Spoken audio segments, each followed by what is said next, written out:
नौजवान साथियों, मैंने बहुत खोल करके कहा था कि आप अपने विचार पक्ष में हो या विपक्ष में हो ये मायने नहीं है, लेकिन बात दिल की होनी चाहिए। और हम दिल के हाथों मजबूर लोग हैं, हम दिल से रिश्ते निभाते हैं। हमसे रिश्ते दिमाग से निभाए नहीं जाते, दिल से ही निभाए जाते हैं। और इस दिल के रिश्ते निभाने की वजह से हमेशा छले जाते हैं, हमेशा धोखा खा जाते हैं। आज तमाम साथियों ने अपने विचार बहुत खोल करके रखने का काम किया, और मैंने एक बात आपसे कहना चाहता हूं कि इमरान मसूद अपने आप में न कोई हैसियत रखता है, न कोई वजूद रखता है। इमरान को इमरान बनाने का काम आपने किया। वो बैठे मेरे साथी बलविंदर सरदार जी, हमारे पुराने साथी। वो देवपाल बैठा हुआ है, बहुत पुराना साथी। मैं ये नाम इसलिए गिनवा रहा हूं कि इनको लग रहा हो क्योंकि मैंने देखा नहीं, मैं सबको देख रहा हूं। फुरकान भाई बैठे, कोई ऐसा साथी मुझे नजर नहीं आ रहा। ये मल्लू भाई बहुत दिनों के बाद मिला, यहाँ दिखाई दी। और वो इमरान प्रधान नाराज था बहुत, हमारा तासीपुर वाला, वो भी दिखाई दिया, नवाब भी दिखाई दिया। तमाम साथी, कोई गांव ऐसा बचा नहीं जहां से मेरे तमाम साथी ना आए हुए। हमारे दलित भाइयों की बहुत बढ़िया टीम है, चांद कुमार की। कोई ऐसा साथी नहीं है, चूंकि बहुजन समाज पार्टी में जब हमने जाने का निर्णय लिया तो बहुजन समाज पार्टी में जाने का निर्णय इस नियत के साथ किया था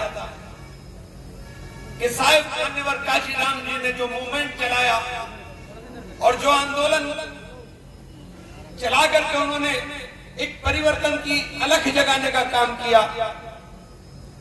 और शोषितों को, वंचितों को और बहुजन समाज के अंदर रहने वाले उन तमाम लोगों के अधिकार की बात की। उसके बाद बहन जी ने सर्वजन हिताय सर्वजन सुखाय का नारा दे करके समाज को जोड़ने की बात की और उस नारे से परहेज किया, तिलक तराजू और तलवार इनको मारो जूते चार। क्योंकि कोई समाज जब तक और सभ्य समाज के अंदर जब तक आप सबको साथ लेकर नहीं चलोगे तब तक यह संभव नहीं है कि आप परिवर्तन ले आओ। 2007 में सरकार बनी, हम भले ही विरोध में थे, लेकिन सरकार बनी और दलितों को पहली बार यह एहसास हुआ कि सत्ता क्या होती है।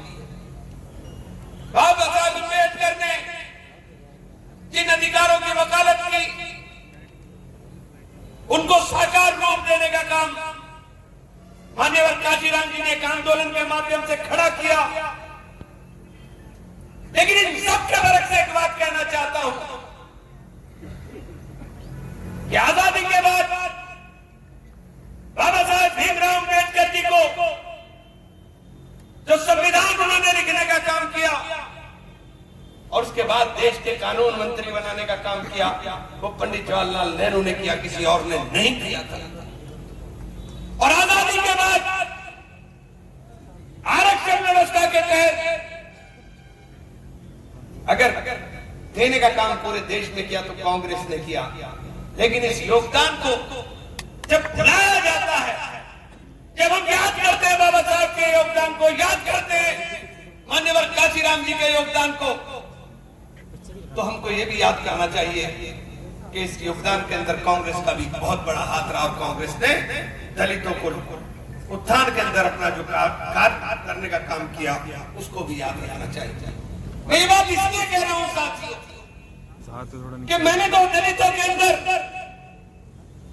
बहुजन समाज पार्टी की नेता बहन कुमारी मायावती जी का हृदय से आभारी हूं कि उन्होंने मुझे स्नेह दिया, उन्होंने मेरे सर पर हाथ रखा और मुझे लिए एक रास्ता खोला कि मैं भी दलित बस्तियों में जाकर के उनसे बात कर सकूं। और मेरा दिल खुश हो गया कि जब दलित बस्तियों के अंदर जिस तरह का सम्मान और जिस तरीके से उन्होंने अपनी खुशी को इजहार करने का काम किया, मैं उनका सदैव ऋणी हो गया। और उसके बाद जब ये लखनऊ का फरमान जारी हुआ और दलितों ने जो रिएक्शन दिया, और ये बात उनकी सही है, जो पार्टी 2007 में अपने दम पर सरकार बना रही थी, वो पार्टी उत्तर प्रदेश के अंदर 2022 में दम तोड़ गई और मात्र एक विधायक जीता, उमाशंकर सिंह, और वो भी सिर्फ अपनी वजह से जीत गए। जब मैंने ये बात बहन जी से की थी तो मैंने बहन जी से कहा था कि बहन जी, दो प्रताड़ित वर्ग हैं और दोनों को साथ लेकर के जब हम बात करेंगे तो एक मजबूत आधार बनेगा, और जब हमारा मजबूत आधार बनेगा तो अगड़ा और पिछड़ा हमारे साथ चलने का काम करेगा। बंद कमरे में बातें बहन जी की समझ में आती है, लेकिन बात जब पता नहीं क्या होता है मुझे समझ में नहीं आता है। बहुजन समाज पार्टी जीत की राजनीति क्यों नहीं करना चाहती? अगर आप परिवर्तन के लिए आए हैं तो सत्ता के अंदर जो लोग उत्पीड़न कर रहे हैं, आप उनका परोक्ष रूप से समर्थन क्यों कर रहे हैं? ये बात समझ से बाहर है। सहारनपुर का उदाहरण आपके सामने है। सड़क पर चलता हुआ बच्चा बोल रहा था कि अगर इमरान मसूद बहुजन समाज पार्टी से उम्मीदवार होगा तो एक तरफा जीत होने की काम होगी और दलित और मुस्लिम के साथ अगड़ा और पिछड़ा सब वोट मिलने का काम करेगा। जब जीत का रास्ता साफ दिखाई दे रहा है, जब जीत खुली दिखाई दे रही है, तब आपने अनुशासनहीनता बता दी। मेरी समझ में नहीं आया मैंने क्या अनुशासनहीनता की, मैंने कौन सी अनुशासनहीनता की? अगर लेटर में बताया जाता तो जवाब दे देता, लेकिन लेटर के अंदर कुछ नहीं था। और लेटर में जिस बात का जिक्र उन्होंने बार बार किया, मैंने सिर्फ उसी की उस बात को बड़े मन से बोलने का काम किया, वरना मैं जिक्र भी नहीं करता कि अंदर मुझसे क्या कहा। और जो और बातें हुई है मैंने बोली भी नहीं, कभी जिक्र भी नहीं, कभी जिक्र भी नहीं करेंगे हम। लेकिन इतना जरूर कहना चाहता हूं, बहन जी ने आजाद कर दिया, लेकिन बहन जी आपसे वादा करना चाहता हूं कि जो बंद कमरे में मैंने वादा किया था कि दलितों के लिए, शोषितों के लिए, वंचितों के लिए अपने जीवन को समर्पित करूंगा, मैं पूरे जीवन उस वादे को निभाने का काम करूंगा। आप भले ही लोगों के चढ़ाई में आकर के, आपके इर्द गिर्द जो लोग हैं, उन लोगों के अगर आप इतिहास का ध्यान करके देख ले तो आपको अंदाजा हो जाएगा। लेकिन आपको तो बंद कमरे से निकलने कोई नहीं देता। जब तक आप मिलोगे नहीं, बहन जी से मिलने वाले उत्तर प्रदेश के अंदर 450-500 लोग हैं, जो संगठन के लोग हैं, जिनके हाथ में बसता है और उनका हाल ही हो गया बेचारों का। मैं तो देखता हूं कि वो एक रुपए के लिए परेशान रहते हैं, क्योंकि टारगेट पूरा नहीं हो पाता है। मैं तो उनसे भी कहा, भाई तुमने अपना पूरा जीवन जिस मूवमेंट के लिए कुर्बान किया, अगर वो मूवमेंट सत्ता की प्राप्ति की बात नहीं कर रहा है तो इसका मतलब वो मूवमेंट के साथ धोखा हो रहा था। कोई दूसरा भी आदमी, हमारे जिले से एक नौजवान, बहुत नौजवान साथी, ऊर्जावान साथी और बहादुर साथी चंद्रशेखर रुच करके दलित मूवमेंट को, मिशन को लेकर के चलने का काम किया। उसके पीछे भी पूरी फौज लगा, उसके पीछे भी पूरा उसका भी काम खींचने की तैयारी। बड़ी दिक्कत यह है कि बेबाक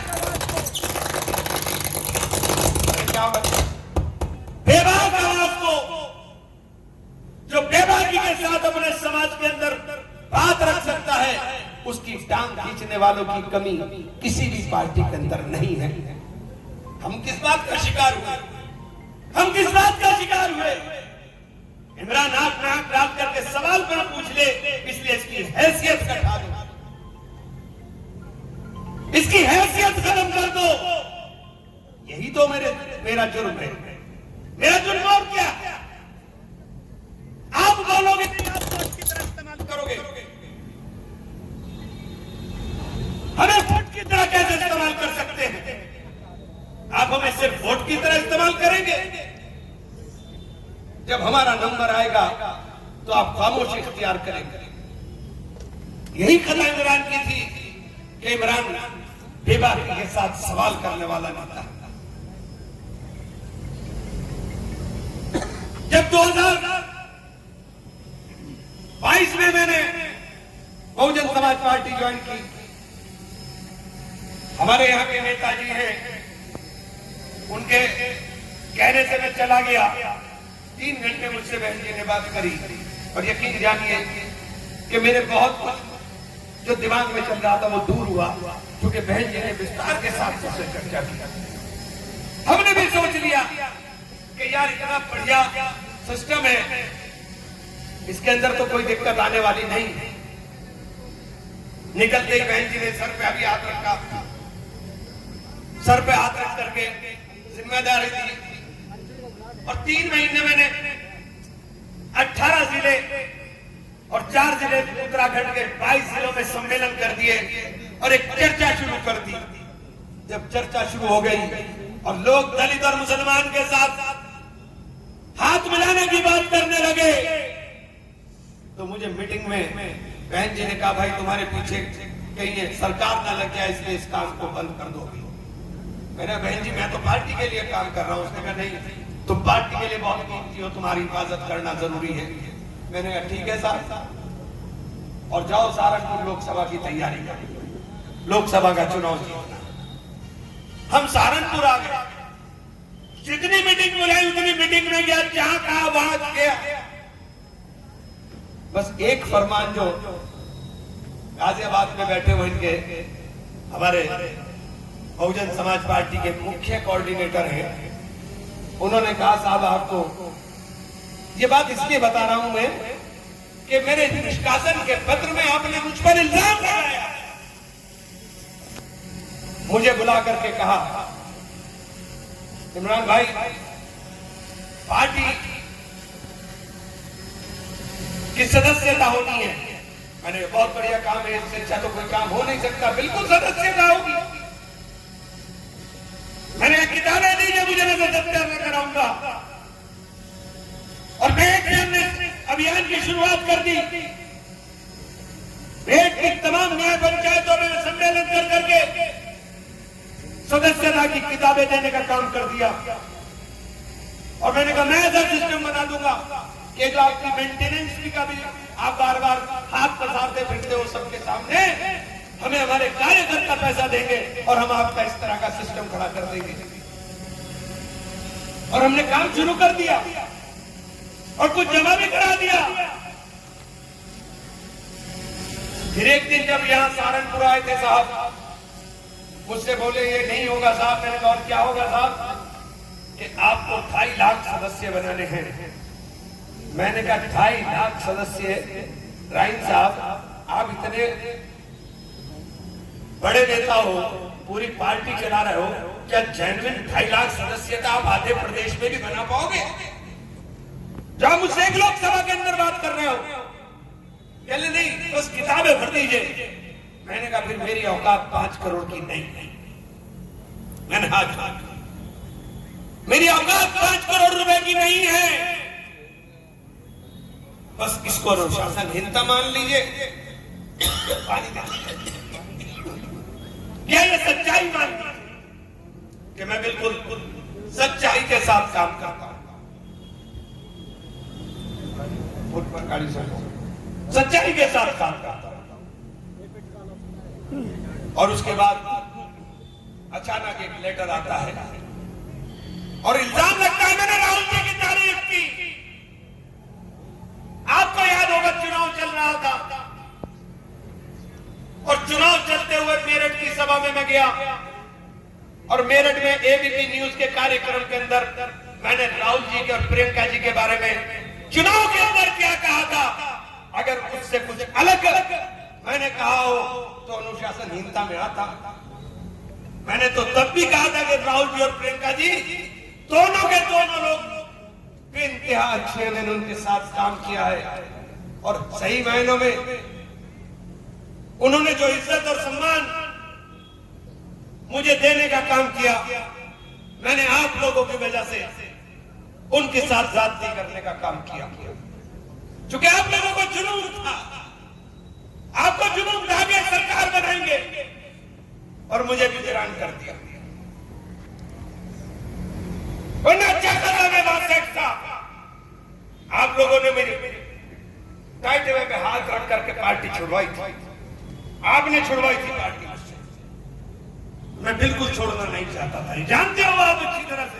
ये बेटे अब्दुल रहमान प्रमुख 2 या 3 आदमी हम जैसे जो चाहते थे कि किसी सूरत में हम पार्टी न छोड़े, लेकिन आपने कहे पर, चूंकि मैंने पहले कहा, हमेशा कहा कि इमरान का वजूद इमरान से नहीं, इमरान का वजूद इन तमाम मेरे परिवार के सदस्यों से है, जो ये कहेंगे वो करूंगा। और आपके कहे पर जब फैसला हो रहा था तब भी मैंने कहा था कि सरकार नहीं बन रही, 125 सीटें से ज्यादा मुझे समाजवादी पार्टी जीतती हुई नहीं दिखाई दे रही, और ये पूरा बयान लड़ना। तो फिर समीकरण सुन लो, 1700 बूथ है पूरे लोकसभा के अंदर, लगभग लोकसभा में 1700 बूथ है, जिनमें 1300 बूथ के लगभग देहात के हैं। हर बूथ के ऊपर जो तुम्हारी रिश्तेदारियां दूसरे लोगों की है, और जो मेरे मजबूत साथी बैठे हुए हैं, एक बात समझ लेना, मैं जो बात अब कर रहा हूं, क्योंकि अब जब फैसला आपने कर लिया कि हमें लड़ना है, तो फिर ये काम आज ही से लेकर के जाना। हर गांव के अंदर जो आपके बूथ है, किसी में 3 बूथ है, किसी में 4 बूथ है, जो हमारा वोट है उसे भूल जाइए, वो तो पड़ेगा। जो आपके गांव के अंदर हमारे दलित भाई है, सबसे पहले जो दलित भाई है वो बहुत दर्द में है, बहुत तकलीफ में है। एक मजबूत गुंडा चला गया, उनके पास चले जाइए, उनसे बात कीजिए। जो अति पिछड़े लोग हैं उनसे बात कीजिए। ये जो मार्शल लोग बैठे हुए, तुमसे सबसे कहना चाहता हूं, चाहे ठाकुर साहब हो, चाहे चौधरी साहब हो, चाहे सैनी साहब हो, मैं आपसे कहना चाहता हूं कि अपने अपने गांव के अंदर अगर आप लोगों ने 50 से 60 70 वोट का भी सिर्फ इंतजाम कर लिया, तो आपने 70 से 80 हजार वोट ऐसा ले आए जो वोट आपको मिला नहीं। अगर माइक्रो मैनेजमेंट करोगे तो चुनाव आपको कोई हराने वाला नहीं है। और एक गांव के अंदर एक कार्यकर्ता मजबूती के साथ ठान लेकर मुझे जिता के ले जाना है, ये बैठा भी था। इसको इन्होंने चिढ़ा के पिछले चुनाव में कहना तेरा रिजल्ट देखेंगे, तेरा रिजल्ट देखेंगे। मैं इसे पूछ रहा, भाई कहाँ गया विक्की, कहाँ गया? तो विक्की कह रहे हैं, भाई जी रिजल्ट मिलेगा। तो विक्की बाबू ने किसी तरह करा, पैर पकड़े, पैसे दिए, जो चाहे क्या, मुझे नहीं पता, लेकिन इन्होंने 150 वोट निकाल लेगा वापस। झूठा सका वो 400 वोट का 150 वोट निकालेगा। अगर ये तय कर दोगे तो कौन हराने वाला है आपको? कौन हरा देगा आपको? और अब परिवर्तन जरूरी है, ये तय समझ लेना। अपनी बात हो गई, अब थोड़ी राजनीति की बात कहना चाहता हूं। किसान तबाह और बर्बाद कर दिया। कहां गया वो वादा कि फसलों के दाम दुगने होंगे? वादे में सवाल करोगे तो गद्दार कहलाओगे। वादे पर सवाल करने वाले को गद्दार कहेंगे, और धर्म के नाम पर नफरत परोसने वाले लोगों से अगर हमें लड़ना है ईमानदारी के साथ, तो फ्रंट लाइन के ऊपर लड़ना होगा। हमारे चौधरी साहब को, हमारे ठाकुर साहब को, हमारे सैनी साहब को और हमारे दलित भाइयों को। क्योंकि हम आपको कहना चाहता हूं, हम आ भी करते हैं तो हो जाते हैं बदनाम, वो कत्ल भी करते हैं तो चर्चा नहीं होता। मेरे मुंह से लफ्ज निकल जाए उससे बवाल खड़ा हो जाना है। हमने कह दिया गंगों के जलसे में कि भाई तुम्हें तो अपनी ताकत का अंदाजा नहीं, तुम ऐसे क्यों हो रहे हो? जैसे हनुमान जी को भी अपनी ताकत का अंदाजा नहीं था, लेकिन जब पहाड़ उतारने का नंबर आया तो हाथ को उठा कर दिया हनुमान जी पहाड़, उसके ऊपर भी चर्चा शुरू कर दी। अरे भाई तुम्हारा पेटेंट नहीं है सबके ऊपर, सब चीजों पर आपका पेटेंट नहीं है। ये देश आस्थाओं का देश है और इस देश के अंदर आस्थाओं का सम्मान, चाहे वो हिंदू है मुसलमान, सबको करना चाहिए। चाहे वो इमरान की आस्था हो या वो मेरे दूसरे संदीप चौधरी की आस्था हो, हमें सम्मान करना चाहिए। ये भी फैसला आपने लिया। कल एक टीवी पर चल रहा था मेरा कार्यक्रम, कहले क्या करोगे 10 तारीख को, मैंने कुछ भी नहीं करूंगा भाई, उनसे पूछूंगा जिन्होंने मेरा पेंडुलम बना दिया, उन्हीं से पूछूंगा जिन्होंने मेरा पेंडुलम बना दिया कि अब के कौन सा चौराहे पे खड़ा करके मुझे टुकवाना है। जो फैसला वो कर देंगे वही फैसला मानूंगा। और आज भी आपके खोल के कह रहा हूं, बताओ भाई क्या फैसला है, जोर से बता देना मुझे ईमानदारी से।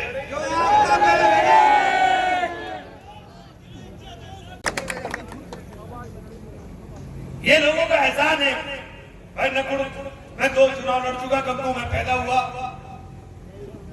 तो ये दोनों विधानसभा के लोग यहां आएंगे।